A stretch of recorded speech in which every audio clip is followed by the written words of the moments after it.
एक दिन जब हमने भी पड़ोसन का घड़ा गोला मार कर तोड़ दिया तो बड़ी गड़बड़ हुई थी। अब्बा जान शाम को घर आए तो अम्मी बोली, ए मैंने कहा सुनते हो, अपने लाडले के लक्षण तो देखो, उसे तो सारा मोहल्ला सर पर उठा रखा है। अब्बा जान बोले, ला हौला वला कुव्वता, हद कर दी, इतना सा बच्चा मोहल्ला कैसे उठा सकता है। अम्मी बोली, अरे तुम्हें तो सोचता ही मजाक है। मैं कहती हूँ, अल्लाह रखे अब ये 5 साल का हो गया है, अब इसकी पढ़ाई का भी तो कुछ बंदोबस्त करो, ये कब तक यूं ही मारा मारा फिरता रहेगा। आपा को तो हमसे खुदा वास्ते का बैर था। चपट बट्टा ठीक करते हुए बोली, अब्बा जान, ईमान से बहुत शैतान हो गया है। कल मैं सहेलियों से बैठी बातें कर रही थी कि पीछे से आकर एकदम मेरी पीठ पर चढ़ गया और चुटिया खींच कर बोला, चल भाई लोहारी, 2 आने सवारी।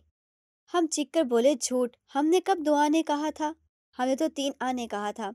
अब्बा जान हंसी रोक कर बोले, ला हौला वला कुव्वता, यकीनी हद कर दी है। अम्मी ने अब्बा जान की नाक के सामने उंगली नचाई और बोली, अरे हद नहीं करेगा तो क्या करेगा, आखिर बेटा किसका है। अब्बा जान सोचते हुए बोले, बेटा किसका है, ला हौला वला कुव्वता, अरे भाई बेटा हमारा है और किसका होना है। तुम भी हद करती हो, अरे तुम तो हद खोदते रहोगे और बच्चे का सत्यानाश हो जाएगा। अम्मी जान झला कर बोली, मैं कहती हूँ इसे स्कूल में भर्ती करा दो, डंडे खाकर आप ही ठीक हो जाएगा।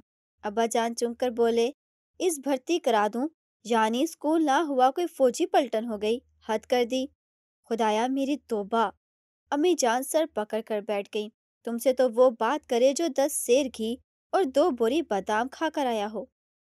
अच्छा भाई नाराज मत हो, अब्बा जान सुलह करते हुए बोले, स्कूल में तो मैं इसे दाखिल करा दूं, मगर तुम्हें मालूम है वो कितनी दूर है, इतना सा बच्चा अकेला वहां कैसे जाएगा। अरे हाँ, ये अपने मोहल्ले के हाफिज जी को तो हम भूल ही गए, मोहल्ले के बच्चे इन्हीं के पास तो पढ़ते हैं।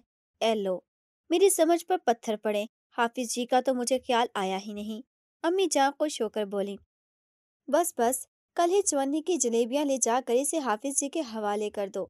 चाचा साहिब खुदा तुम्हारा भला करे और साथ में हमारा भी। सुबह को अब्बा जान चवन्नी की जलेबियां लाए और हमें हाफिज जी के सपुर्द कर दिया। अल्लाह मी ने दुनिया में अजीब अजीब चीजें पैदा की हैं। इन्हीं चीजों में एक अजीब चीज हाफिज जी भी थे। दुबले पतले, चीचक से भरा चेहरा, सर पर तुर्की टोपी, कचिया दाढ़ी। जब गुस्सा आता तो टोपी का फुंदरा खड़ा हो जाता और दाढ़ी थर थर कांपने लगती। जन्म के अंधे थे, मगर आंखें खुली हुई थीं और ऐसा मालूम होता था जैसे पुतलियों की बजाय आंखों में कांच की गोलियां रखी हों। हाफिज जी भी थे और कारी भी, इसीलिए हलक में बोलते थे। जब अब्बा जान चले गए तो उन्होंने हमें इधर उधर से टटोल कर देखा और फिर बोले, क्या नाम है तुम्हारा। हमने कहा सईद। बोले, अच्छा चलो कायदा खोलो। कायदे में अब्बा जान के घर पर पढ़ा दिया था, हमने फर सुना दिया। हाफिज जी बहुत खुश हुए, बोले, अरे तो बहुत तेज है। पहला दिन तो साथ खैरियत के गुजर गया, लेकिन दूसरे दिन हमारी शामत आ गई। हाफिज जी ने हमें अलिफ लाम मीम का पारा शुरू कराया। बोले, पढ़ो आऊज़ु बिल्ला। हमने कहा आऊज़ु बिल्ला। बोले, आओ नहीं आओ, ऐन के हलक से निकालो। हमने बतेरा जोर लगाया, मगर आइन हलक से नहीं निकला। अब तो हाफिज जी बहुत गर्म हुए, बाया हाथ घुमाकर हमारी गर्दन पर जो मारा है, तो हम कला बाजी खाकर दूर जा पड़े। हाफिज जी ने टांग पकड़कर हमें खींच दिया और कमर पर एक जोर का धमोका लगाकर बोले, हाँ कहो आऊ। रोते रोते हमारी हिचकी बंद गई, नाक से पानी बहने लगा।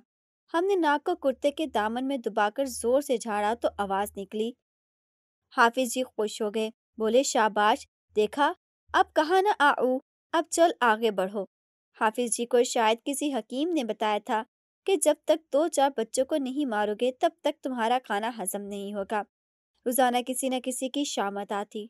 शुरू के 1-2 हफ्ते हम पर बहुत सख्त गुजरे, नए नए थे, कभी मार खाई न थी, मगर फिर हम भी चंट हो गए। हमने अपने बचाव के लिए एक तरकीब सोच ली। जब हाफिज जी हमें मारने को लपकते तो हम पास बैठे हुए किसी बच्चे का हाथ पकड़कर हाफिज जी के हाथ में थमा देते। हाफिज जी को कुछ दिखाई तो देता नहीं था, वो उस गरीब को ही धुनना शुरू कर देते।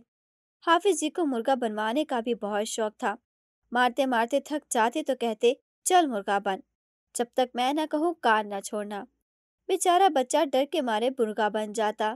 ادھر وہ مرغا بنتا اور ادھر ہم اس کی پیٹھ پر سوار ہو جاتے۔ وہ درد کے مارے چیختا، حافظ جی، ہائے حافظ جی، حافظ جی کہتے، ہوں اب چیختا ہے، سبق کیوں یاد نہیں کیا تھا؟ صبح کو حافظ جی کا لڑکا انہیں مدرسے چھوڑ جاتا، مگر چھٹی کے بعد مدرسے کے بچے باری باری انہیں گھر پہنچانے جاتے۔ جب ہماری باری آتی تو بڑی گڑبڑ ہو جاتی۔ حافظ جی ایک ہاتھ ہمارے کندھے پر رکھ لیتے، ہمارے پیر تو زمین پر ہوتے اور آنکھیں آسمان پر، جہاں رنگ برنگی پتنگیں اڑ رہی ہوتی۔ راستے میں کوئی گڑھا یا نالی آتی تو سب سے پہلے اس میں ہم گرتے اور پھر حافظ جی اللہ کے نام لے کر گر پڑتے۔ ہر بچہ حافظ جی کو مہینے میں 4 آنے دیتا تھا۔